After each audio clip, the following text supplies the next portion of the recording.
बाहर कर दिया और हमारे फैमिली वालों को मार दिया गया। जब हम लोग यहाँ आकर खदानों में छुप गए तो तुम लोगों ने यहाँ पर भी बमबारी कर दी और हमारा ये हाल कर दिया। तभी अचानक एक दूसरा आदमी डक पर हमला कर देता है, लेकिन डक उससे बचकर भागने की कोशिश करता है और उसी वक्त बीस्ट कार से बाहर निकलकर उस आदमी पर हमला कर देता है। फिर डक एक कमरे में जाकर छुप जाता है, लेकिन वो आदमी यहाँ भी पहुँच जाता है और उसके हाथ की 2 उंगलियां काट देता है। तभी डक उसके पैर में स्क्रू ड्राइवर घुसा देता है और कुल्हाड़ी मारकर उसको मार देता है। कहानी की शुरुआत में हमें दिखाया जाता है कि सन 1945 से लेकर 1962 तक अमेरिकन गवर्नमेंट ने 331 न्यूक्लियर टेस्ट किए थे, जिसकी वजह से उस एरिया में बहुत ज्यादा रेडिएशन फैल गया था, जिसका असर आसपास के रहने वाले लोगों पर भी हुआ था। लेकिन अमेरिकन गवर्नमेंट आज भी ये बात तस्लीम नहीं करती। अब हम एक गैस स्टेशन पर देखते हैं जहाँ काम करने वाला आदमी अपनी गन के साथ किसी रूबी नाम की लड़की को ढूंढ रहा होता है। जब वो वापस आता है तो वहाँ पर दरवाजे के बाहर एक बैग रखा हुआ होता है। फिर वो चिल्लाकर कहता है कि मैं अब तुम्हारी मदद नहीं कर सकता। इसके बाद वो बैग लेकर अंदर चला जाता है। बैग के अंदर एक कपल की तस्वीर और कुछ ज्वेलरीज, एक सेल फोन और ह्यूमन बॉडी का कटा हुआ पार्ट होता है। तभी गैस स्टेशन पर एक कार रुकती है जिसमें बॉब और एथल अपनी 25वीं सालगिरह मनाने के लिए सैन डिएगो जा रहे होते हैं। इस ट्रिप में इनके साथ लीन, ब्रेंडा और बॉबी भी है। लीन इनकी सबसे बड़ी बेटी है और उसके हस्बैंड का नाम डग है। वैन में ब्यूटी बीस्ट नाम के 2 डॉग्स भी होते हैं। अब बॉब जब कार में पेट्रोल फिल करवा रहा था तभी वो आदमी उससे पूछता है कि तुम लोग कहाँ जा रहे हो? इस रास्ते पर तो बहुत ही कम टूरिस्ट आते हैं। एथल कहती है कि हम डेजर्ट को देखते हुए सैन डिएगो जा रहे हैं। ये बूढ़ा आदमी कहता है कि रेगिस्तान में देखने लायक कुछ भी नहीं है, लेकिन एथल और बॉब उसकी बातों पर ज्यादा ध्यान नहीं देते। उसी टाइम कोई उनकी कार में से जैकेट चुरा लेता है। तब एक डॉग भौंकते हुए स्टेशन के अंदर चला जाता है, जिसे वापस लेने के लिए लिन उसके पीछे जाती है। तभी अचानक उसका ध्यान टेबल पर रखे हुए बैग पर जाता है जिसके अंदर लूट का सामान होता है। तब उसी वक्त वो बूढ़ा आदमी अंदर आता है और वह समझ जाता है कि लिन ने उसके बैग को देख लिया है। फिर वो बाहर आकर बॉब को शॉर्टकट बताता है जो उन्हें 2 घंटे पहले सैन डिएगो पहुंचा सकता है। जिसके बाद वो सभी मेक्सिको के रेगिस्तान से होते हुए आगे बढ़ते हैं, लेकिन ब्रेंडा ट्रिप पर आकर बिल्कुल भी खुश नहीं होती। वहीं डग और बॉबी का गर्मी से बुरा हाल होता है और वो दोनों वैन की एसी बनाने में लग जाते हैं। इसके बाद ईथल देखती है कि मैप में इस रास्ते के बारे में कोई इन्फॉर्मेशन नहीं है। तभी अचानक रास्ते में से नुकीली कीलें बाहर निकलती हैं, जिसकी वजह से गाड़ी के टायर पंचर हो जाते हैं और गाड़ी एक पत्थर से टकरा जाती है। लेकिन किस्मत से वो सभी लोग बच जाते हैं। फिर बॉब देखता है कि गाड़ी का एक्सल टूट गया है और वो अब आगे नहीं जा सकते। इन्हें लगता है कि टायर फटने की वजह रेगिस्तान में बढ़ती गर्मी है। तभी इनके 2 कुत्ते वैन से बाहर निकलकर भाग जाते हैं, जिन्हें पकड़ने के लिए बॉबी उनके पीछे जाता है। लेकिन पहाड़ी के ऊपर बैठा हुआ कोई अनजान आदमी इन्हें देख रहा होता है। इसके बाद डक मदद बुलाने के लिए फोन ट्राई करता है, लेकिन वहाँ पर कोई सिग्नल नहीं होते। अब बॉब डिसाइड करता है कि वो और डक मदद बुलाने के लिए अलग अलग साइड पर जाएंगे। इसके बाद वो अपनी गाड़ी से गन निकालता है और एक गन बॉबी को देते हुए कहता है, हमारे लौटने तक तुम बाकी लोगों का ख्याल रखना। इसके बाद लिन की नजर दूर पहाड़ी से आ रही रिफ्लेक्शन पर जाती है, लेकिन वो उस पर ज्यादा ध्यान नहीं देती। जिसके बाद बॉब और डक मदद बुलाने के लिए निकल जाते हैं। वहीं ईथल, ब्रेंडा और लिन टेंट लगाकर लंच करने लगते हैं, लेकिन इनके डॉग पहाड़ी की तरफ देखकर काफी ज्यादा भौंक रहे होते हैं। ब्रेंडा जैसे ही वैन का दरवाजा खोलती है तो एक डॉग बाहर की तरफ भाग जाता है। अब एक बार फिर से बॉबी उसे पकड़ने के लिए उसके पीछे जाता है। बहुत देर ढूंढने के बाद ब्यूटी उसे कहीं नजर नहीं आती। तभी बॉबी की नजर वहीं पड़े खून की तरफ जाती है, जिसे वो फॉलो करते हुए आगे बढ़ता है और वो देखता है कि उसके कुत्ते को किसी ने मार दिया है। ये देखकर वो बहुत ज्यादा डर जाता है और वहाँ से भागने लगता है, लेकिन अचानक उसका पैर फिसल जाता है और वो नीचे खाई में गिरकर बेहोश हो जाता है। तब वहाँ एक लड़की बॉबी के पास आती है जिसका नाम रूबी है और उसने वही रेड कलर की जैकेट पहनी होती है जो उसने कार से चुराई थी। वो बॉबी को बचाना चाहती है, लेकिन ऊपर बैठा हुआ उसका भाई उसे वहाँ से जाने को कहता है। इसके बाद हम डक को देखते हैं जिसे चलते चलते कई घंटे हो चुके हैं, लेकिन अभी तक उसे कोई मदद नहीं मिल पाई होती। तभी वो देखता है कि उसके सामने एक बहुत बड़ा गड्ढा है। डक उसके नीचे जाता है और वो देखता है कि यहाँ पर बहुत सारी गाड़ियाँ पार्क की हुई हैं, जो सब की सब खराब कंडीशन में होती हैं। इन गाड़ियों में से कुछ गाड़ियों पर खून के निशान भी लगे होते हैं। डक को ये बात समझ में नहीं आती कि इतनी सारी गाड़ियाँ इस गड्ढे के अंदर आई कैसे। उसे एक कार के अंदर टेडी बियर मिलता है, जिसे वो अपनी बेटी के लिए लेकर वहाँ से आगे बढ़ जाता है। वहीं हम बॉब को देखते हैं जो उसी गैस स्टेशन पर पहुँच जाता है जहाँ से उसने अपनी कार में पेट्रोल डलवाया था। वो अंदर जाकर थोड़ा पानी पीता है और उस आदमी को ढूंढता है जिसने उसको शॉर्टकट बताया था, लेकिन वो आदमी यहाँ पर नहीं होता। तब वो मदद बुलाने के लिए फोन ट्राई करता है, लेकिन वो फोन काम नहीं करता। तभी बॉब की नजर टेबल पर रखे हुए उसी बैग की तरफ पड़ती है जिसके अंदर बहुत सारी ज्वेलरी और ह्यूमन बॉडी का कटा हुआ पार्ट रखा होता है। ये देखकर बॉब को उस आदमी पर शक हो जाता है और वो अपनी गन निकालकर अलर्ट हो जाता है। अगले दिन वो दीवार पर लगी कुछ न्यूज़पेपर्स को देखता है जिसमें न्यूक्लियर टेस्ट के बारे में काफी कुछ लिखा होता है। बॉब समझ जाता है कि उसकी फैमिली इस जाल में फंस चुकी है। इसके बाद वो कार लेकर वहाँ से निकलने वाला होता है। तभी उसे उस बूढ़े आदमी की आवाज सुनाई देती है जो शराब के नशे में धुत पड़ा होता है। इससे पहले कि बॉब कुछ करता तभी वो आदमी अपने आप को गोली मार देता है। तब वहाँ पर बॉब को कुछ डरावनी आवाजें सुनाई देती हैं और वो फायरिंग करते हुए कार की तरफ भागता है। लेकिन इससे पहले कि वो कार में बैठता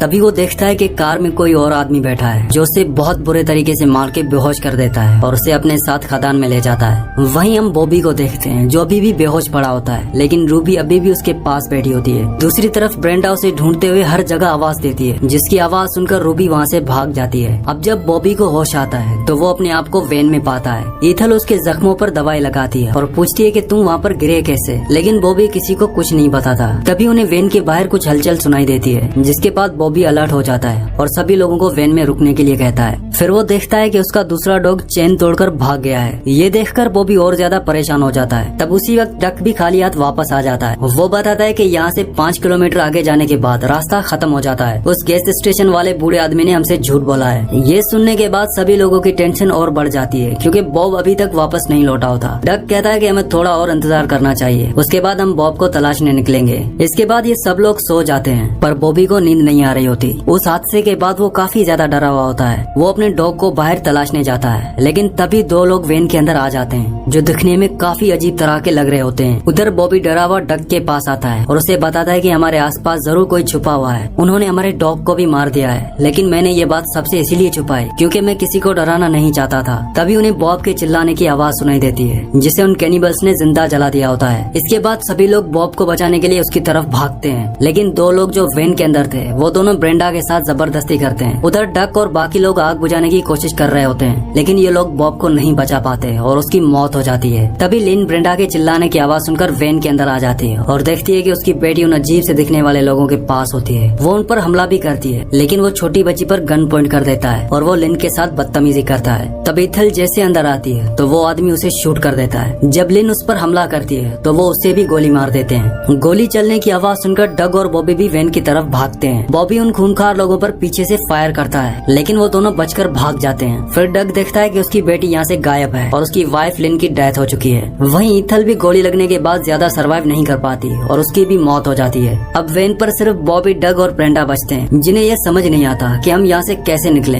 तभी एक कैनिबल जो शुरू से ही उन पर नजर रखा हुआ होता है, उस पर बॉबी का डॉग बीस्ट हमला करके उसको मार देता है। वहीं वैन के अंदर बॉबी अपना आपा खो देता है और वो उन लोगों को मारने के लिए बाहर जाने लगता है, लेकिन डक उसे किसी तरह रोक लेता है। तभी अचानक उन्हें वैन के दरवाजे पर किसी तरह की आहट सुनाई देती है। उन्हें लगता है कि वो लोग फिर से वापस आ चुके हैं, जिसके बाद ये लोग डरते हुए दरवाजा खोलते हैं और वो देखते हैं कि उनका डॉग बीस्ट वापस आ गया होता है। साथ ही वो उस आदमी को मारकर उसका वॉकी टॉकी भी साथ ले आया होता है, जिस पर डक अपनी बेटी की रोने की आवाज सुनता है। वो उसे कहता है कि आखिर तुम हमसे क्या चाहते हो। तब दूसरी तरफ से आवाज आता है कि जुपिटर सब खत्म कर देगा। अब अगली सुबह डक अपनी बेटी को वापस लेने के लिए पहाड़ी की तरफ जाता है। बीस्ट भी उसके साथ होता है, जो उसे आगे का रास्ता दिखाता है। फिर डक एक सुरंग के अंदर इंटर करता है, जहाँ उसे बहुत सारे लोगों की कब्रें बनी हुई नजर आती हैं। फिर वो चलते चलते सुरंग की दूसरी तरफ पहुँच जाता है और देखता है कि पहाड़ों के इस पार एक छोटी सी बस्ती है, जो शायद उन लोगों का गाँव हो सकता है। दूसरी तरफ ब्रेंडा गाड़ी के टायर को आग लगा देती है, ताकि उड़ते हुए धुएं को देखकर उनके लिए कोई मदद आ जाए। और साथ ही बॉबी फिशिंग लाइन से एक ट्रैप बनाता है। इसके बाद हम डक को देखते हैं, जो उस गांव में एंटर करता है। तभी यहाँ लगे बोर्ड से पता चलता है कि ये गांव पहले न्यूक्लियर टेस्टिंग प्लेस हुआ करता था, जहाँ न्यूक्लियर वेपन्स का टेस्ट किया जाता था, लेकिन शायद अब यहाँ रेडिएशन बढ़ने की वजह से कोई नहीं रहता। तभी उसे एक घर के पीछे चलता हुआ जनरेटर दिखता है। तब वो विंडो से अंदर देखता है और वो देखता है कि इसकी बेटी इसी घर के अंदर है। तभी अचानक उसके पास से एक आदमी निकलता है, जो एक ह्यूमन बॉडी को अपने साथ ले जा रहा होता है। डक उसे देखकर वहाँ खड़ी एक कार में छुप जाता है और वो बीस्ट को कार में लॉक कर देता है और बड़ी सेफ्टी से घर के अंदर चला जाता है। तभी वो देखता है कि एक औरत टीवी देख रही है। वो आहिस्ता से अपनी बेटी को लेकर वहाँ से जाने लगता है, लेकिन उसी वक्त वो औरत डक पर हमला कर देती है। अगले सीन हम देखते हैं ब्रेंडा और बॉबी को, जो अपनी मॉम और सिस्टर की बॉडी को वैन से निकालकर कार में रख देते हैं, ताकि वो उन लोगों को अपने जाल में फंसा सकें। उधर जब डक को होश आता है तो वो एक कंटेनर में बंद होता है। वो किसी तरह उस बॉक्स से बाहर निकलता है। तभी उसे किसी के गुनगुनाने की आवाज सुनाई देती है। तब वो देखता है कि एक आदमी व्हील चेयर पर बैठा हुआ है, जिसका सर एक नॉर्मल इंसान से काफी ज्यादा बड़ा होता है। डग उसे पूछता है कि बताओ मेरी बेटी कहाँ है। वो कहता है कि मुझे नहीं पता, मैं इस घर से कभी बाहर नहीं जाता। वो कहता है कि हमारी इस हालत के लिए तुम लोग ही जिम्मेदार हो। तुमने हमें शहर से निकालकर बाहर कर दिया और हमारे फैमिली वालों को मार दिया गया। जब हम लोग यहाँ आकर खदानों में छुप गए तो तुम लोगों ने यहाँ पर भी बमबारी कर दी और हमारा ये हाल कर दिया। तभी अचानक एक दूसरा आदमी डग पर हमला कर देता है, लेकिन डग उससे बचकर भागने की कोशिश करता है और उसी वक्त बीस्ट कार से बाहर निकलकर उस आदमी पर हमला कर देता है। फिर डक एक कमरे में जाकर छुप जाता है, लेकिन वो आदमी यहाँ भी पहुँच जाता है और उसके हाथ की 2 उंगलियां काट देता है। तभी डक उसके पैर में स्क्रू ड्राइवर घुसा देता है और कुल्हाड़ी मारकर उसको मार देता है। फिर एक और आदमी घर की तरफ आता है, लेकिन डक उसे भी मार देता है और बीस्ट उस व्हील चेयर पर बैठे हुए आदमी को भी मार देता है। अब वो अपनी बेटी को ढूंढते हुए एक दूसरे घर में जाता है, जहाँ 2 बच्चे खेल रहे होते हैं और ये उन्हीं खूनखार लोगों के बच्चे होते हैं, लेकिन उसकी बेटी यहाँ नहीं होती। फिर एक आदमी उस बच्ची को मारने के लिए चाकू निकालता है। तभी रूबी उसे रोकने की कोशिश करती है, लेकिन ये आदमी उसे वहाँ से भगा देता है। फिर वो बच्ची को मारने के लिए जैसे ही कपड़ा हटाता है तो यहाँ उसे एक पिग का बच्चा मिलता है। वो समझ जाता है कि ये रूबी का काम है। जब डक अपनी बेटी के रोने की आवाज सुनता है तो वो देखता है कि रूबी उसकी बेटी को लेकर भाग रही होती है। दूसरी तरफ हम ब्रेंडा और बॉबी को देखते हैं, जिनके लगाए हुए ट्रैप से पता चल जाता है कि वो लोग यहाँ पर आ चुके हैं। फिर बॉबी गन लेकर आगे बढ़ता है और देखता है कि उसकी मॉम की बॉडी कार से गायब है। तब वो ब्लड के निशानों को फॉलो करते हुए जैसे ही आगे जाता है तो वो हैरान हो जाता है। वो देखता है कि एक आदमी उसकी मॉम को खा रहा है। बॉबी गुस्से में उस पर फायर करता है, लेकिन जल्दी उसकी सारी गोलियां खत्म हो जाती हैं। उधर ब्रेंडा वैन के अंदर एलपीजी गैस को रिलीज कर देती है, जिसके बाद ये दोनों जाकर एक पत्थर के पीछे छुप जाते हैं। जैसे ही वो लोग वैन का दरवाजा खोलते हैं तो उसमें आग लग जाती है और उसमें एक बड़ा धमाका होता है, जिसमें वो आदमी मर जाता है। अगले सीन हम डक को देखते हैं, जो रूबी को रास्ते में रोक लेता है, जिसके बाद रूबी उसकी बेटी को वापस देने लगती है। लेकिन तभी वो आदमी डक पर हमला कर देता है और उसे बुरी तरह से पीटने लगता है। लेकिन इस बार डक उसे शूट कर देता है और अपनी बेटी को रूबी से वापस ले लेता है। लेकिन वो आदमी अभी भी मरा नहीं होता। इससे पहले कि वो डक पर शूट करता तब रूबी उसे देख लेती है और उस आदमी के साथ खाई में कूद जाती है, जिसकी वजह से डक और उसकी बेटी की जान बच जाती है। दूसरी तरफ ब्रेंडा और बॉबी उस आदमी को भी मार देते हैं, जिसका नाम जुपिटर था। इसके कुछ ही देर बाद डक अपनी बेटी और बीस्ट के साथ वापस लौट आता है, जिसे जिंदा देखकर ब्रेंडा और बॉबी काफी इमोशनल हो जाते हैं और ये सभी गले लग जाते हैं। लेकिन अभी भी पहाड़ी के ऊपर कोई होता है जो अभी भी उन पर नजर रखे होता है। इसी के साथ इस मूवी का एंड हो जाता है। अगली कहानी आप किस मूवी पर सुनना चाहते हैं मुझे नीचे कमेंट्स में जरूर बताना। तो आई होप कि ये वीडियो आपको पसंद आई होगी। अगर ये वीडियो आपको पसंद आई हो तो इस वीडियो को लाइक लाजमी से कर देना और मजीद ऐसी वीडियोस देखने के लिए हमारे चैनल को सब्सक्राइब कर देना।